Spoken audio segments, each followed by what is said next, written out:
ਲੁਧਿਆਣਾ ਦੇ ਫੁੱਲਾਂਵਾਲਾ ਮੋਤੀ ਬਾਗ ਕਲੋਨੀ ਵਿਖੇ ਭਾਰਤੀ ਜਨਤਾ ਪਾਰਟੀ ਦਿਹਾਤੀ ਦੇ ਜ਼ਿਲ੍ਹਾ ਪ੍ਰਧਾਨ ਪਵਨ ਕੁਮਾਰ ਟਿੰਕੂ ਦੀ ਅਗਵਾਈ ਹੇਠ ਇੰਡਸਟਰੀਲਿਸਟਾਂ ਦੇ ਨਾਲ ਮੀਟਿੰਗ ਕਰ ਬਜਟ ਦੇ ਉੱਪਰ ਵਿਸ਼ੇਸ਼ ਚਰਚਾ ਕੀਤੀ ਗਈ। ਇਸ ਮੌਕੇ ਪੱਤਰਕਾਰਾਂ ਨਾਲ ਗੱਲਬਾਤ ਕਰਦਿਆਂ ਪ੍ਰਦੇਸ਼ ਦੇ ਆਗੂ ਅਨਿਲ ਸਰੀਨ ਨੇ ਦੱਸਿਆ ਕਿ ਜੋ ਕੇਂਦਰ ਦੀ ਮੋਦੀ ਸਰਕਾਰ ਵੱਲੋਂ ਸਾਲ 2023 ਦਾ ਬਜਟ ਪੇਸ਼ ਕੀਤਾ ਗਿਆ ਹੈ ਉਹ ਬਹੁਤ ਹੀ ਸ਼ਲਾਘਾਯੋਗ ਕਦਮ ਹੈ, ਕਿਉਂਕਿ ਇਸ ਬਜਟ ਦੇ ਵਿੱਚ ਕੇਂਦਰ ਸਰਕਾਰ ਨੇ ਅਜਿਹੇ ਫੈਸਲੇ ਲਏ ਹਨ ਜੋ ਅੱਜ ਤੱਕ ਕਿਸੇ ਵੀ ਕੇਂਦਰ ਸਰਕਾਰ ਨੇ ਨਹੀਂ ਕੀਤੇ। ਇਸ ਦੇ ਨਾਲ ਹੀ ਉਹਨਾਂ ਨੇ ਕਿਹਾ ਕਿ ਇਸ ਬਜਟ ਵਿੱਚ ਛੋਟੇ ਵਰਗ ਦੇ ਕਾਰੋਬਾਰੀਆਂ ਦੀ ਇਨਕਮ ਟੈਕਸ ਨੂੰ ਛੋਟ ਦਿੰਦਿਆਂ 5 ਲੱਖ ਦੀ ਸੀਮਾ ਨੂੰ ਵਧਾ ਕੇ 7 ਲੱਖ ਰੁਪਏ ਕਰ ਦਿੱਤੀ ਹੈ, ਜਿਸ ਦੇ ਉੱਤੇ ਛੋਟੇ ਵਰਗਾਂ ਦੇ ਲੋਕਾਂ ਨੂੰ ਕੋਈ ਟੈਕਸ ਨਹੀਂ ਦੇਣਾ ਪਵੇਗਾ। ਇਸ ਦੇ ਨਾਲ ਉਹਨਾਂ ਨੇ ਕਿਹਾ ਕਿ ਇਸ ਤਰ੍ਹਾਂ ਦੇ ਅਨੇਕਾਂ ਹੀ ਕੰਮ ਇਸ ਬਜਟ ਦੇ ਵਿੱਚ ਪੇਸ਼ ਕੀਤੇ ਗਏ ਹਨ ਜੋ ਆਉਣ ਵਾਲੇ ਸਮੇਂ ਵਿੱਚ ਦੇਸ਼ ਦੀ ਨੁਹਾਰ ਬਦਲਣ ਦੇ ਵਿੱਚ ਮਦਦ ਕਰੇਗਾ।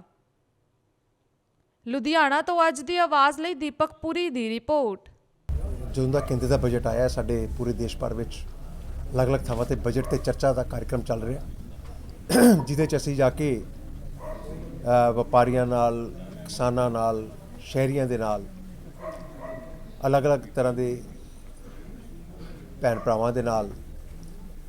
ਬਜਟ ਦੇ ਪਹਿਲੂਆਂ ਦੇ ਉੱਤੇ ਜਾ ਕੇ ਚਰਚਾ ਕਰਦੇ ਹਾਂ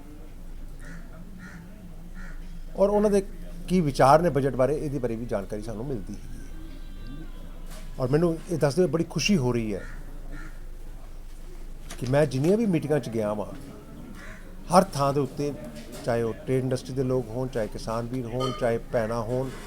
ਚਾਹੇ ਨੌਜਵਾਨ ਹੋਣ, ਚਾਹੇ ਮਜ਼ਦੂਰ ਹੋਣ, ਹਰ ਇੱਕ ਨੇ ਇਸ ਬਜਟ ਨੂੰ ਸ਼ਲਾਘਾ ਕੀਤੀ ਹੈ।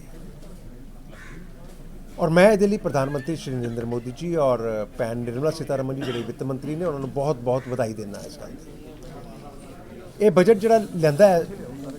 ਇਹ ਇੱਕ ਆਮ ਆਦਮੀ ਦਾ ਬਜਟ ਹੈ, ਦੇਸ਼ ਨੂੰ ਅੱਗੇ ਲਿਜਾਣ ਵਾਲਾ ਬਜਟ ਹੈ, ਦੇਸ਼ ਦੀ ਅਰਥ ਵਿਵਸਥਾ ਨੂੰ ਅੱਗੇ ਲੈ ਕੇ ਜਾਣ ਵਾਲਾ ਬਜਟ ਹੈ, ਜਿਹਨੂੰ ਆਪਾਂ ਕਹਿੰਦੇ ਹਾਂ ਕਿ ਪ੍ਰੋਗਰੈਸਿਵ ਬਜਟ ਹੈ। ਇਹਦੇ ਬਜਟ ਦੇ ਵਿੱਚ ਹਰ ਗਾਂव, ਗਰੀਬ, ਕਿਸਾਨ, ਮਜ਼ਦੂਰ, ਆदिवासी, ਦਲਿਤ, ਪਿਛੜਾ, ਗਰੀਬ, ਵੰਚਿਤ, ਦਿਵਾਂਗ, ਆਰਥਿਕ ਰੂਪ ਤੋਂ ਪਿਛੜਾ, ਭੈਣਾਂ, ਬਜ਼ੁਰਗ, ਹਰ ਵਿਅਕਤੀ ਦੇ ਬਾਰੇ ਚਿੰਤਾ ਕੀਤੀ ਗਈ ਹੈ ਔਰ ਉਸ ਦੇ ਜੀਵਨ ਪੱਧਰ ਨੂੰ ਉੱਪਰ ਚੱਕਣ ਵਾਸਤੇ ਜੋ ਵੀ ਜ਼ਰੂਰੀ ਹੋ ਸਕਦਾ ਹੈ ਉਹ ਇਸ ਬਜਟ ਵਿੱਚ ਕਰਨ ਦਾ ਪ੍ਰਯਾਸ ਕੀਤਾ ਹੈ। ਜੀ, ਮੇਰਾ ਨਾਮ ਦਵਿੰਦਰ ਮਹਿਰਾ ਹੈ। ਮੈਨੂੰ ਅੱਜ ਬੀਜੇਪੀ ਦਿਹਾਤੀ ਇੰਡਸਟਰੀ ਸੈੱਲ ਕਨਵੀਨਰ ਦੀ ਪੋਸਟ ਦੁਬਾਰਾ ਦਿੱਤੀ ਗਈ ਹੈ ਤੇ ਇਸ ਦੇ ਲਈ ਮੈਂ ਆਪਣੀ ਪਾਰਟੀ ਦੇ ਆਲਾ ਕਮਾਨ, ਹਾਈ ਕਮਾਨ ਸਭ ਦਾ ਬਹੁਤ ਬਹੁਤ ਧੰਨਵਾਦ ਹੈ ਜਿਨ੍ਹਾਂ ਨੇ ਮੇਰੇ ਤੋਂ ਦੁਬਾਰਾ ਮੇਰੇ ਤੇ ਇਹ ਭਰੋਸਾ ਜਤਾਇਆ ਹੈ। ਤੇ ਮੈਂ ਆਪਣੀ ਪਾਰਟੀ ਨੂੰ ਤੇ ਸਾਰਿਆਂ ਨੂੰ ਇਹ ਇੱਕ ਵਾਅਦਾ ਕਰਦਾ ਹੈ ਕਿ ਮੈਂ ਇਸ ਪੋਸਟ ਤੇ ਪੂਰੀ ਜ਼ਿੰਮੇਵਾਰੀ ਨਾਲ, ਪੂਰੇ ਤਨ ਮਨ ਨਾਲ ਇਸ ਪੋਸਟ ਤੇ ਕੰਮ ਕਰਾਂਗਾ ਤੇ ਪਾਰਟੀ ਨੂੰ ਨਾਲ ਹੋਰ ਇੰਡਸਟਰੀਲਿਸਟ ਲੋਕਾਂ ਨੂੰ, ਸਾਰਿਆਂ ਨੂੰ, ਆਪਣੇ ਭਰਾਵਾਂ ਨੂੰ ਜੋੜਨ ਦੀ ਪੂਰੀ ਕੋਸ਼ਿਸ਼ ਕਰਾਂਗਾ ਤੇ ਨਾਲ ਜੋੜ ਕੇ ਤੇ ਜਿਹੜੇ ਮੇਰੇ ਇੰਡਸਟਰੀਜ਼ ਭਰਾਵਾਂ ਦੀਆਂ ਕੋਈ ਵੀ ਮੁਸ਼ਕਲਾਂ ਨੇ, ਕੋਈ ਵੀ ਉਹਨਾਂ ਨੂੰ ਜਿਹੜੀਆਂ ਹੈਗੀਆਂ ਕਿ ਕੰਮ ਕਰਨ 'ਚ ਆ ਰਹੀਆਂ ਨੇ, ਉਹਨਾਂ ਨੂੰ ਮੈਂ ਆਪਣੀ ਅੱਗੇ ਪਾਰਟੀ ਕੋਲ ਸੈਂਟਰ ਤੱਕ ਲੈ ਕੇ ਜਾਣ ਦੀ ਪੂਰੀ ਕੋਸ਼ਿਸ਼ ਕਰਾਂਗਾ, ਲੈ ਕੇ ਉਸ ਨੂੰ ਹੱਲ ਕਰਾਉਣ ਦਾ ਪੂਰਾ ਯਤਨ ਕਰਾਂਗਾ। देखो, भारतीय जनता पार्टी ਦੀ ਜਦੋਂ ਦੀ ਸਰਕਾਰ ਆਈ ਹੈ, ਪਿਛਲੇ ਵਰਗ ਤੱਕ ਸਾਡੀ ਸਰਕਾਰ ਨੇ ਉਹ ਜਿਹੜਾ ਰਾਹਤ ਦੇਣ ਦਾ ਕੰਮ ਕੀਤਾ ਹੈ, ਉਸੇ ਹੀ ਕੜੀ ਨੂੰ ਅੱਗੇ ਵਧਾ ਕਰਕੇ ਮਾਨਯੋਗ ਨਰਿੰਦਰ ਦਮੋਦਰ ਦਾਸ ਮੋਦੀ ਦੇ ਨੇਤਰਤਵ ਦੇ ਵਿੱਚ ਬਜਟ ਆਇਆ ਔਰ ਮੈਂ ਸਮਝਦਾ ਵੀ ਆਉਣ ਵਾਲੇ ਸਮੇਂ ਦੇ ਵਿੱਚ ਇਹ ਸਰਵਜਨਿਕ ਆਪੇ ਹੀ ਜਦੋਂ ਫਾਇਦੇ ਮਿਲਣੇ ਸ਼ੁਰੂ ਹੋ ਜਾਣਗੇ ਆਵਾਮ ਨੂੰ ਤੇ ਆਪੇ ਹੀ ਲੋਕਾਂ ਨੂੰ ਸਮਝ ਆ ਜਾਏਗੀ, ਪਹਿਲੀ ਗੱਲ। ਦੂਸਰੀ ਗੱਲ, ਆਪਣੇ ਤੌਰ ਦੇ ਉੱਤੇ ਵੀ ਅੱਜ ਸਾਡੇ ਪੰਜਾਬ ਦੇ ਵਾਈਸ ਪ੍ਰਧਾਨ ਮਾਨਯੋਗ ਅਨਿਲ ਸਰੀਨ ਜੀ ਦੇ ਆਗਮਨ ਦੇ ਉੱਤੇ ਉਹਨਾਂ ਨੇ ਬਹੁਤ ਅੱਛੀ ਜਿਹੜੀ ਇਹ ਇੰਡਸਟਰੀਅਲ ਨੂੰ ਸਮਝਾਉਣ ਦੀ